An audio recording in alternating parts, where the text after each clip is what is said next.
Hey my friend, welcome to this video here where we're going to be talking about overcoming sexual addiction, compulsively thinking about sex, needing sex, compulsively needing to watch porn or to fantasize about sex. This is a massive problem that I've experienced myself in my life. It has ruined my life. It has ruined my past relationships. It has caused me to become addicted to porn, to waste all of my life energy. It's caused me a lot of problems, a lot of shame, guilt, a lot of distraction, and it's led me into many bad places in my life, deep, dark places from this sexual addiction. I didn't know what it was caused by.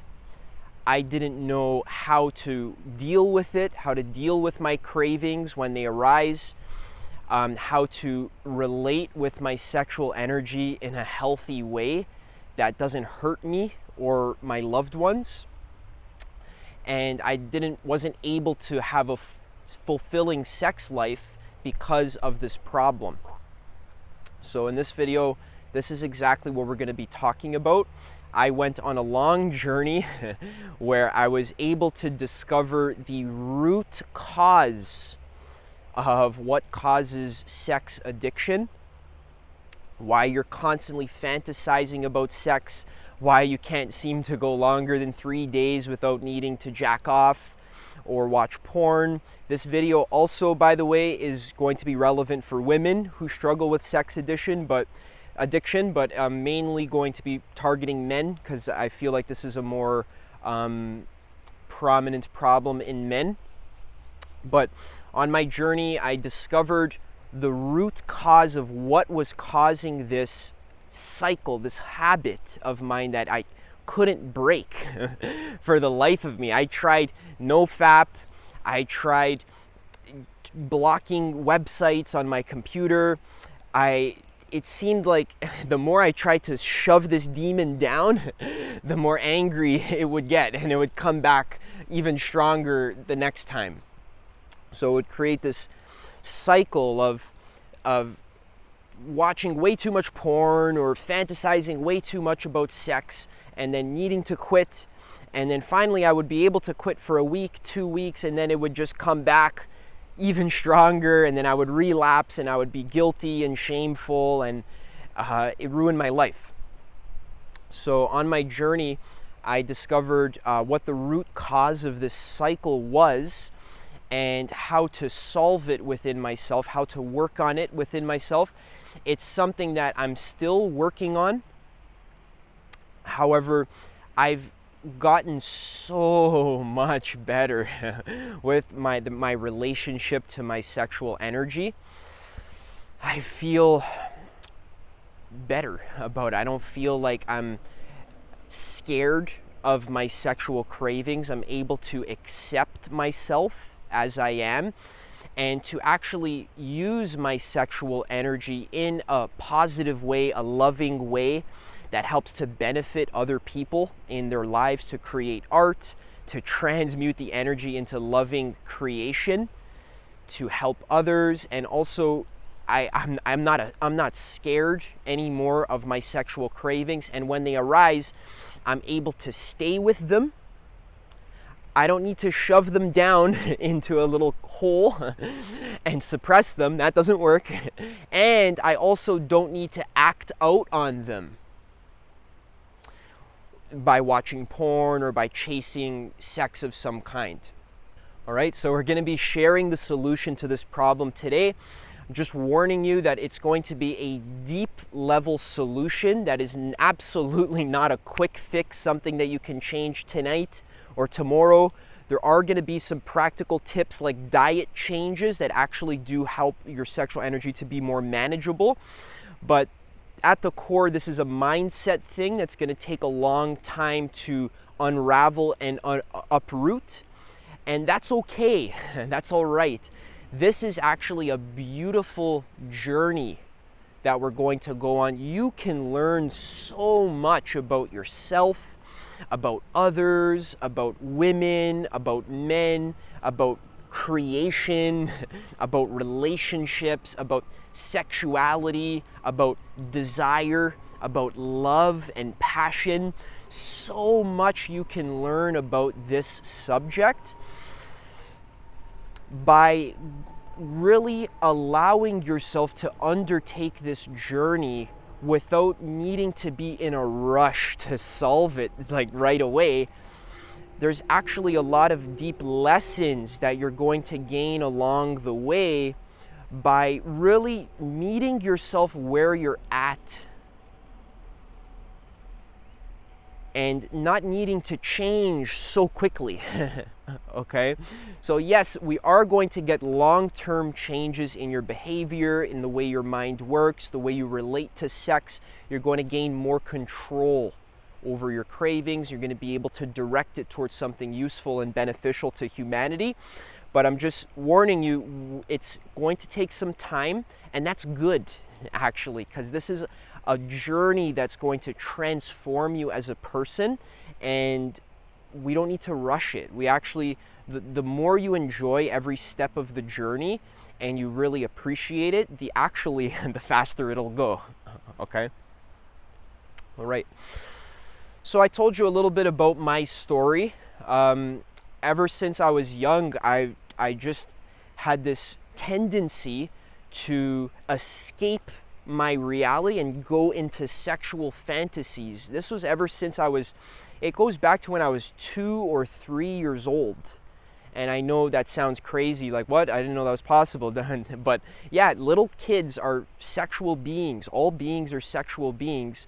And I definitely was. Ever since I was 2 or 3 years old, I remember my parents would drop me off at my grandmother's house, and I would be so bored because she had no toys for me to play with. It was just boring. Like, it was just me by myself, nothing to do.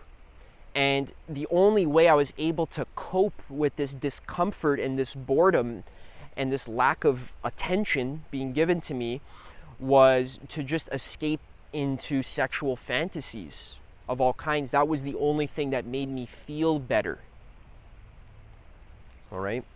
So this is something that went far back, and this was a pattern that continued for me when I went to grade 1, grade 2, 3, 4. It was just this thing that sometimes I would, when I was really bored or I had nothing to do or I needed to make myself feel better or soothe myself, I remember I would just like stuff my face in, don't get ahead of yourself, in couch pillows, okay?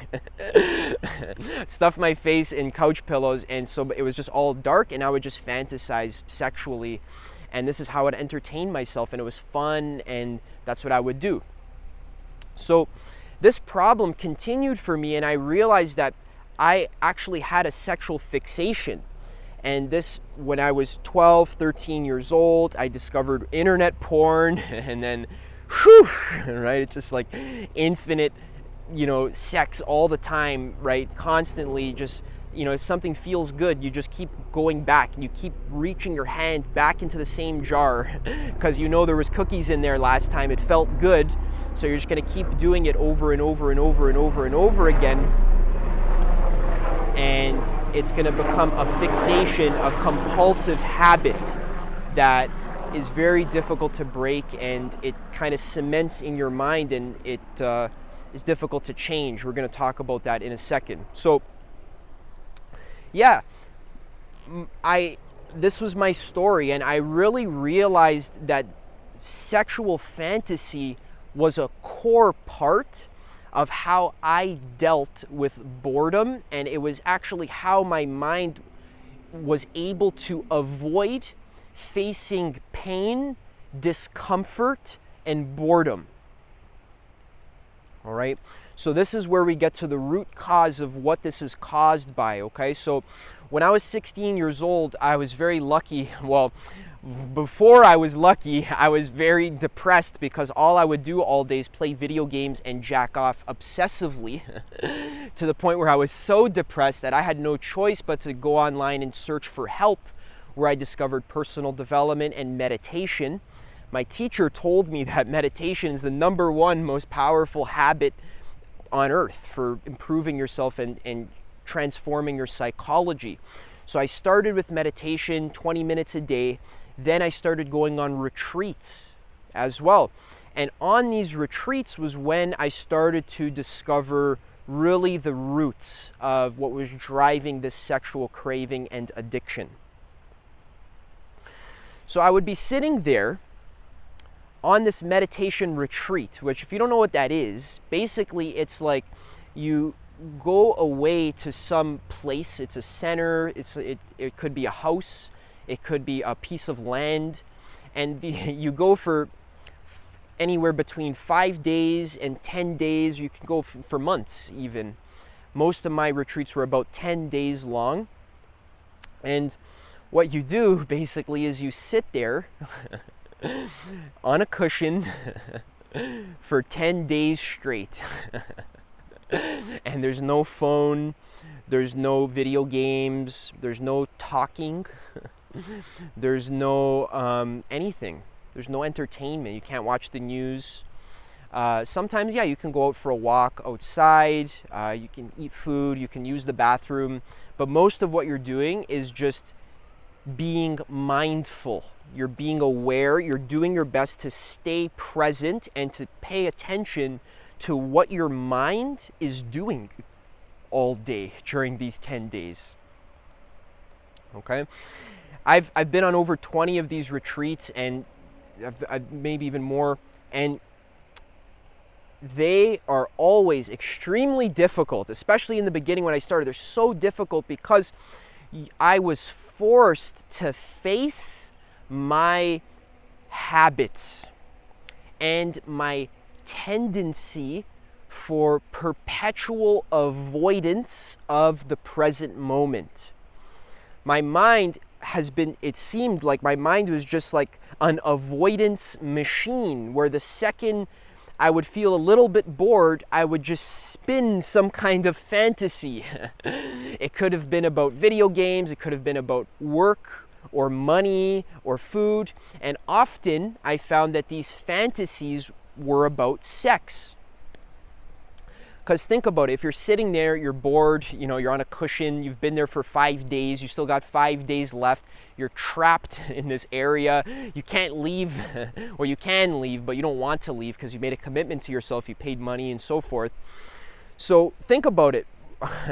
It's so boring and difficult to be there, and just to be mindful that the mind just runs away into fantasy land. And what better fantasy is there than one that gives you instant gratification?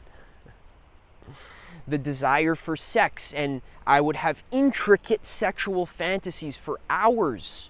I would sit, some of the meditations, we sit for 1 hour straight.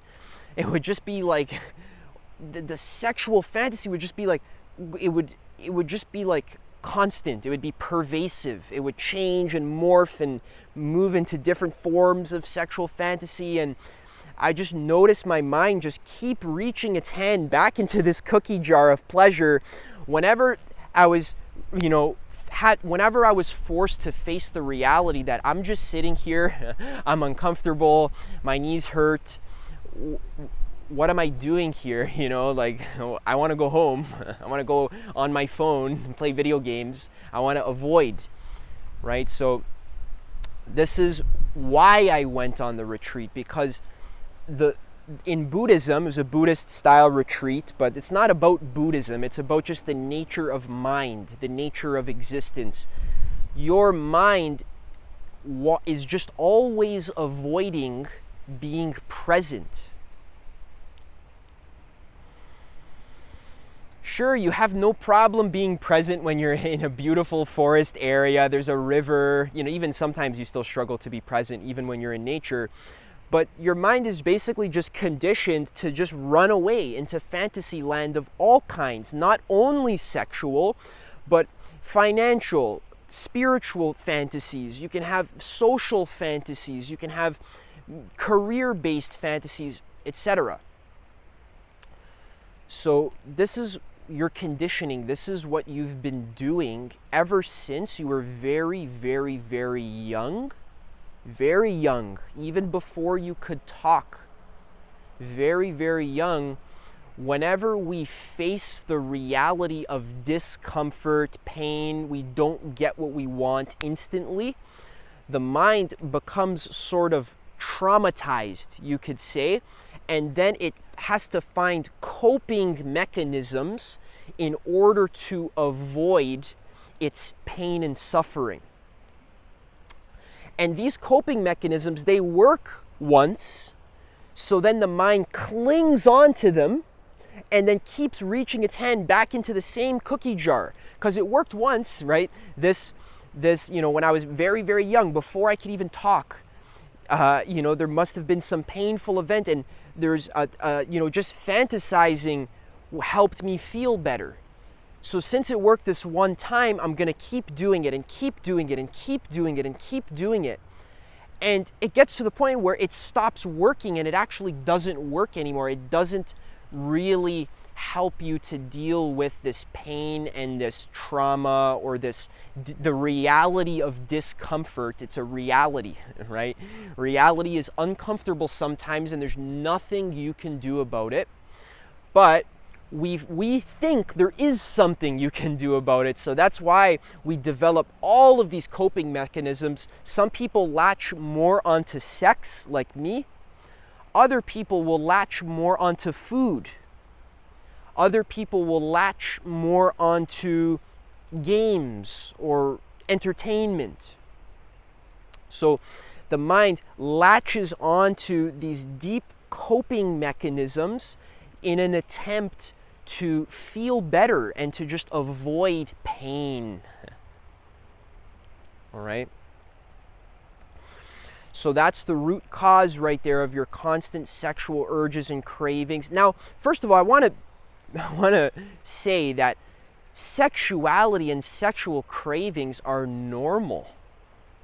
All right? So I'm not saying the only reason you have sexual cravings is because of avoidance. It's normal to have some amount of sexual craving, that's fine. But the question is, how do you relate to that craving? Are you like, the second you feel it, are you able to hold it in your body? Are you able to accommodate it and hold space for it? Or the second you feel sexual craving, do you want to get rid of it instantly? By running away from it. You literally run. But you could go on a literal run, you could go work out, eat a bunch of food, play video games, distract yourself, or another way you can get rid of it, I'm sure you're familiar with this way, is acting on it in an attempt to literally get rid of it. So the actual sensation of sexual craving is a lot of energy. There's a lot of desire there. It's very pure. There's just like life force. And actually, it's a bit uncomfortable to deal with all of that energy. I don't know what to do with it. It's kind of uncomfortable.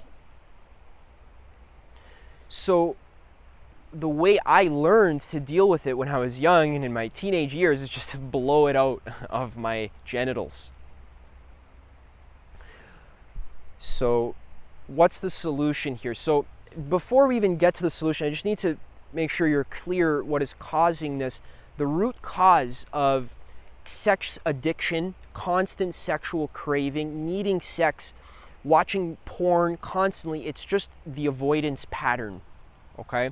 In Buddhism, they talk about how avoidance is like the root of all suffering. And even calling it avoidance is like a little bit too much. It's even deeper than that. It's so deep that it can't really be given a name. But this ignorance, it's called ignorance. You're ignoring the reality of presence, the reality of discomfort. That reality is uncomfortable sometimes, and you're also ignoring the fact that sometimes the things you love, like food, nature, music, those things don't last forever. Those things, they pass away. They arise, then they pass away. So you're ignoring that uncomfortable reality that the things you love are going to die, they're going to end. When you're at the amusement park and you're going on all the roller coasters, regardless of how many roller coasters you go on, eventually you have to go home. And what do little kids do when they have to go home from the amusement park? They cry, because it's traumatic. It's difficult to deal with the reality that you can't always have what you want and you can't always avoid discomfort. So what you do is you try your best to basically stick your head in the sand and avoid this reality that you can't always have what you want. So the way you do this is by playing tons of video games, watching tons of Netflix, tons of YouTube, tons of pornography, tons of junk food, in an attempt to distract and to avoid the true reality of discomfort or suffering or unsatisfactoriness. The reality that external things, certain experiences will never satisfy you. A specific experience can never satisfy you. Why? It doesn't matter which one. It could be the best sex with the hottest girl, 10 out of 10, supermodel. Eventually, this experience, even if it's like mind-blowing, okay, and it lasts hours, eventually the pleasure starts to turn to pain. I don't know if you've ever had sex for like an extremely long time. Eventually it's like, okay, I'm kind of like, oh my God, this hurts. Like, can we stop, please? It's too pleasurable. I hope you get there one day and realize that then eventually even the most amazing sex ever ends.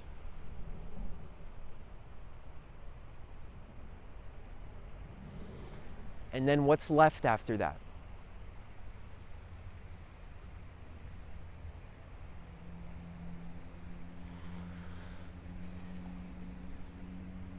Just life, just the way reality, just life. That's all that's left.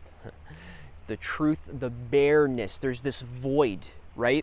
I want you to realize that life itself is inherently not satisfying, but this isn't depressing. Trust me, I'm gonna tell you how to gain permanent happiness and satisfaction and enlightenment, okay? But just realize that actual experiences, they can't satisfy you because they always end, okay? You can't gain lasting satisfaction from driving a Ferrari at 200 miles per hour, even if it's exhilarating in the moment. Eventually, you have to get off the highway, you have to go home and go to sleep, and so all experiences are temporary. The suffering comes from clinging on to the pleasurable experiences, wanting to prolong them, wanting them to last forever, and then running away from the uncomfortable experiences, wanting to delete them so that you never have to experience pain ever, right?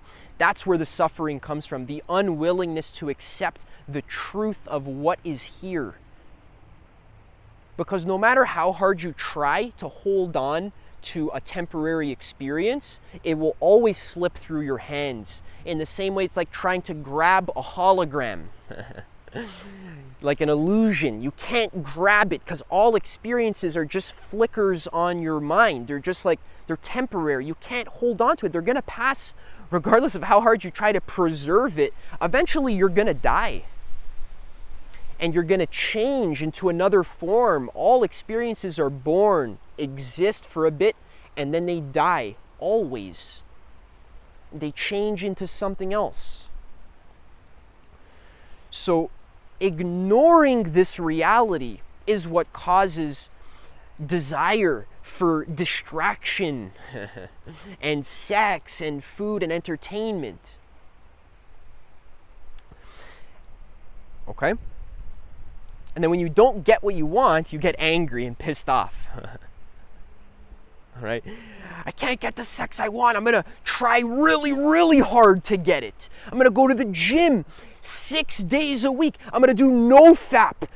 10 years of no fap. I'm not even gonna look at my dick in the mirror. Even when I get out of the shower, I'm gonna cover my eyes so that I don't see, because of how strict I'm gonna be with my nofap and with myself. Okay, I'm exaggerating, but when you're avoiding the truth of just the emptiness, the void of being, meaning that everything's like a flicker. It's void of inherent existence.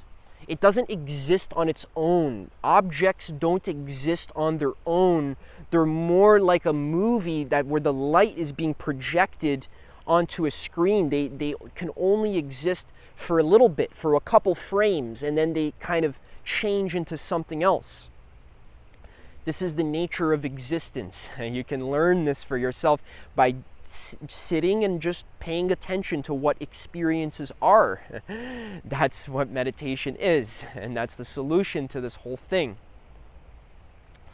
So void, you're avoiding void. You're avoiding the bareness of experience. Like when I was 2 years old and I had nothing to do at my grandmother's house, I didn't know how to cope with that void, that nothingness. There's nothing to do.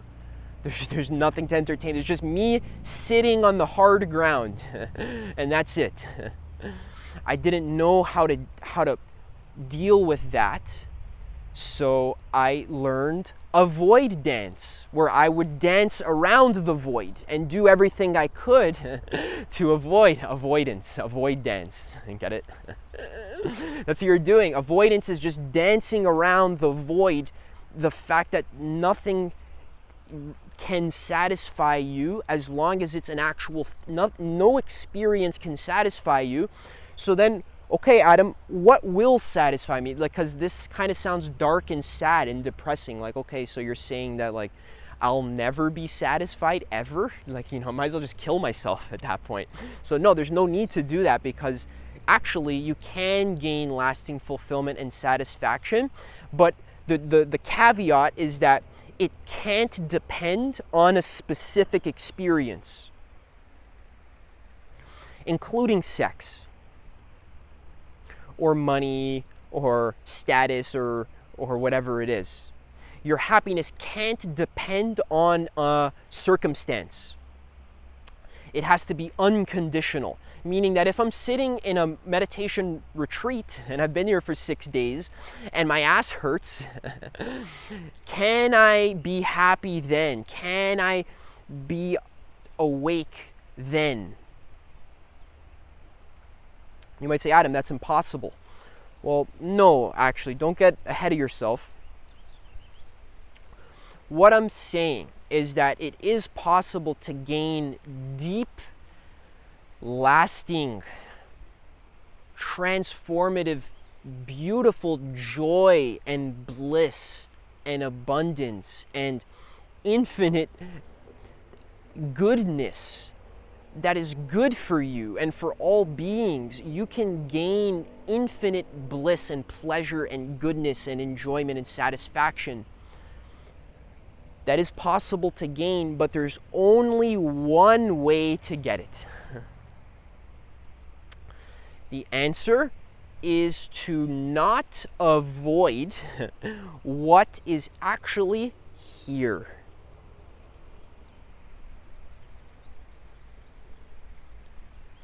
And this is easier said than done, because you have lots of conditioning from when you're very young, and in Buddhism they postulate that there's even past lives. So even you've been doing this for thousands of years. This isn't your first rodeo. You've been trying a really long time to deal with this whole constant craving thing, okay? It's not just sex. You can't just put sex into a vacuum and say, Adam, I don't want this whole Buddhism stuff or this whole awakening, meditation, you know, being aware. I don't want that. I just want solve my sex problem. And I don't want to meditate. I just want to solve the sex problem. Well, what I'm telling you is that the sex problem is a symptom of a holistic thing. It's not just a sex problem in a vacuum. It's an avoidance problem. You can't be with what is without running away or chasing after something else.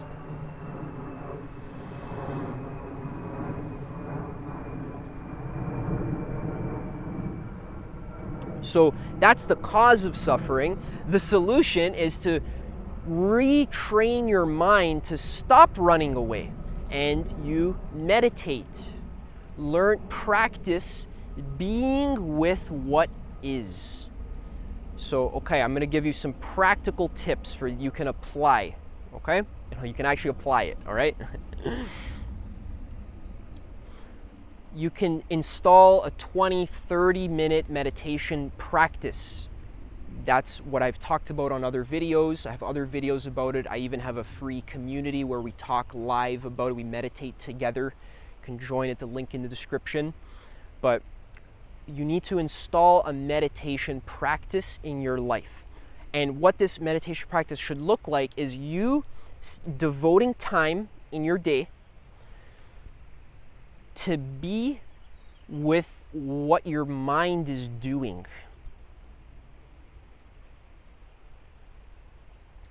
Meditation isn't about getting rid of desires and getting rid of sexual cravings.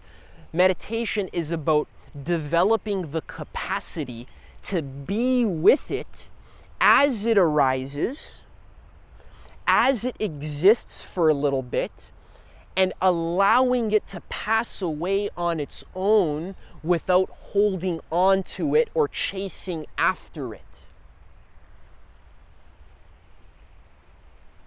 So meditation is developing over time. Practice, takes practice, okay? It's not like this, it takes practice. Over time, you're going to develop the capacity to be with what is without needing to avoid it if it's uncomfortable or cling on to it and chase after it if it's pleasurable. So you're sitting and you're just fully experiencing your breathing, for example. There's many kinds of meditation. We're just talking about being present.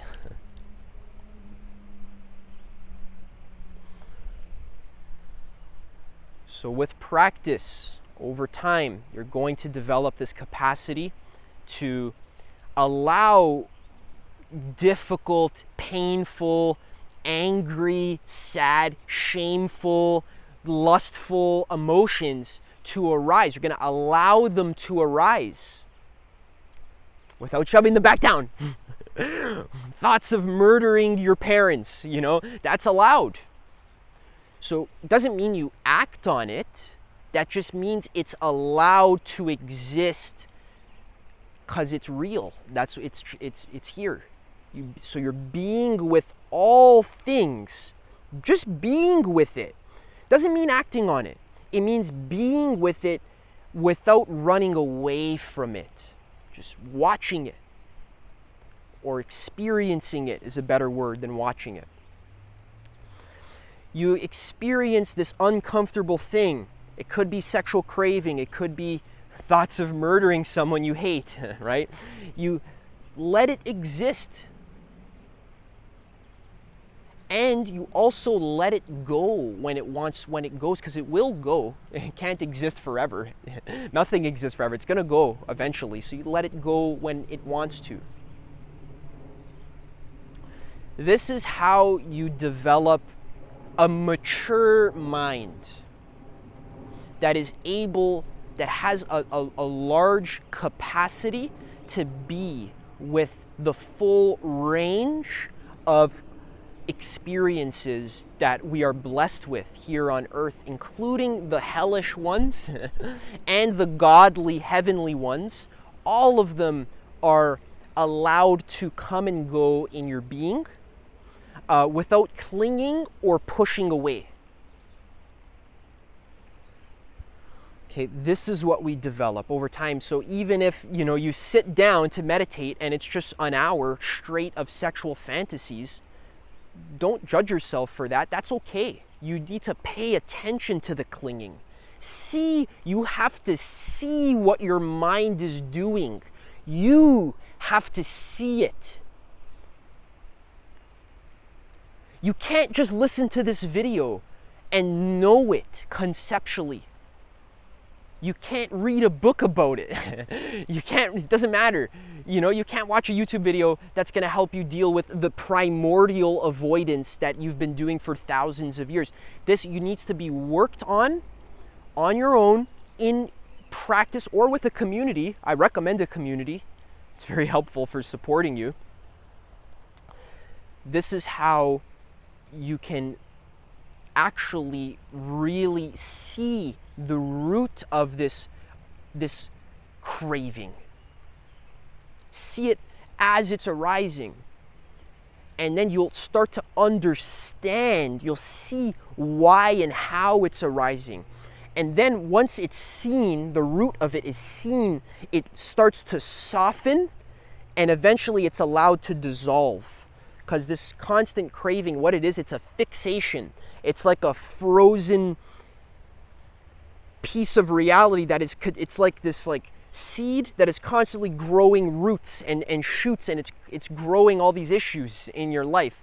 This root of craving, it's continually grows trees of desire and ruins your life, right? And no matter how much you try to chop off the leaves or do no fap, or force yourself to stop, doesn't matter how much you chop the leaves, until you see the root, it will stay frozen. It'll keep growing into trees of suffering. Okay, so you need to view it at the core, at the root. You do this through meditation practice and devoting yourself to the practice of being alive and aware and awake without running away from now. All right. So another practical tip, so besides that's like the whole thing, another practical tip about diet. I actually made another video about diet that you can go check out. In general, when you stop eating eggs, meat, and nuts, and salt, I'm not saying you have to stop eating them forever. Eggs definitely stop eating forever for reasons that I say in that video there. But if you eat a lot of that, if you're having like eggs and sausage for breakfast, that actually clogs the flow of qi in your body, and qi just means life energy. I'm not even into Tai Chi, so I just kind of said that. But the salty, fatty foods, especially the seeds and the nuts and the eggs, this will create a blockage of energy that will need to be expelled through sex. So the reason why we're addicted to these like eggs and meats and nuts and having so much of it. Now, I'm not saying meat and nuts is bad. Eggs are bad, but meat and nuts are okay. You can have them in moderation, that's fine. But if you feel like you always need it, it's because you're always expelling your sexual energy. And then what meat and nuts do, it helps to rebuild it, okay? But if you're trying to manage your sexual energy, and you're trying to like balance it out so it's manageable, then that's not going to help. What I found personally is the diet that I recommend in this other video here, mainly fruits and vegetables. Don't worry about protein, because fruits and vegetables have protein in it. If you're bodybuilding, eat larger quantity of fruits and vegetables, because that's how your muscles grow. That's for another video. That is going to help you manage your sexual energy. The fruits and the vegetables help to just balance your nervous system. It makes your meditation easier. It helps with brain fog, ADD, distraction, depression, addiction. The diet is a core pillar, okay? So along with the meditation, which is key, also the diet is key as well. Both of those topics I talk about on this channel a lot. And I have a free community that you can join in the description for some one-on-one live help for free about these subjects, all right? I hope this was very helpful for you. I believe in you. I know meditation is difficult. I know it's difficult. That's why we do it, okay? Because you don't want to do it. That's why we do it, all right? But in time. There's no rush. You don't have to leap into it. In time, okay? Start small, build up, okay? This is the only way to gain lasting peace and happiness in your life. Nothing else works for reasons I just explained, okay? It's not because of me, not Adam, but it's because of the Buddha. It's because of the ancient sages, Jesus, Muhammad, whatever, right? The ancient yogis, the Upanishads, they say what I'm saying here. You can't gain fulfillment from a temporary experience, and you have to practice some sort of meditation to gain capacity to stay equanimous, to stay centered in what is without getting pulled off your center, chasing cravings and so forth. The last thing I want to say is just pay attention to how when you experience an uncomfortable emotion like craving, there's two things that you try to do. You try to suppress or express. Okay, so you either shove it down or you try to act on it to get rid of it. Okay, don't do either of those. All right, subscribe, stay tuned for more videos. Check out this recommended one here, and I'll see you in the next one. Bye. I hope this helps so much. I hope this helps.